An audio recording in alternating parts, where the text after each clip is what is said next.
یا ایھا الناس قد جاءتکم موعظۃ من ربکم وشفاء لما فی الصدور وہدی ورحمۃ للمؤمنین۔ اے لوگو، بے شک تمہارے پاس تمہارے رب کی طرف سے عظیم نصیحت اور اس کے لیے سراسر شفا جو سینوں میں ہے، اور ایمان والوں کے لیے سراسر ہدایت اور رحمت آئی۔ یہ قرآن ہدایت ہے، یہ قرآن رحمت ہے، یہ قرآن شفا ہے۔ قل بفضل اللہ وبرحمتہ فبذلک فلیفرحوا هو خیر مما یجمعون۔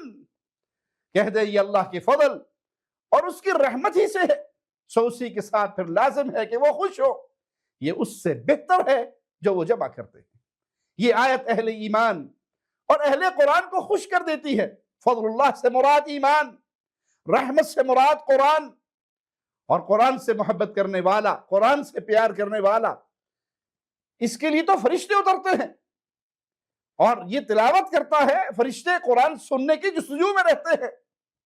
تو بھائی، قرآن کی صحبت بڑی عظیم صحبت ہے،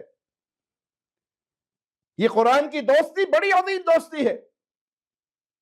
جس کو یہ دوستی مل جائے وہ ہمیشہ حوادث کی تفسیر کرتا رہتا ہے، کیونکہ قرآن تمام شبہات کا ازالہ کرتا ہے، روحانی اور دینی تفسیر کرتا ہے۔ تمام سنن ربانی قرآن میں موجود ہے، تمام مقدمات اور نتائج قرآن میں موجود ہے۔ تو قرآن کی صحبت پانے والے پر اللہ کی برکتوں کا نزول ہوتا ہے، ایسی برکتیں جو منقطع نہیں ہوتی۔ آپ صرف سورۃ بقرہ کے بارے بھی رسول اللہ صلی اللہ علیہ وسلم کا فرمان دیکھ لیجئے، اللہ کے نبی نے سورۃ بقرہ کا پڑھنا باعث برکت اور اسے چھوڑ دینا باعث حسرت قرار دیا۔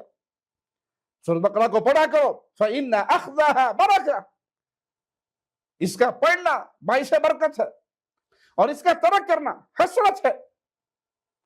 تو یہ صرف ایک سورت کے بارے میں، تو پورے قرآن کے بارے میں برکتوں کا کیا عالم ہوگا۔ صاحب قرآن، قرآن کی صحبت میں رہنے والا اہل اللہ میں سے ہے۔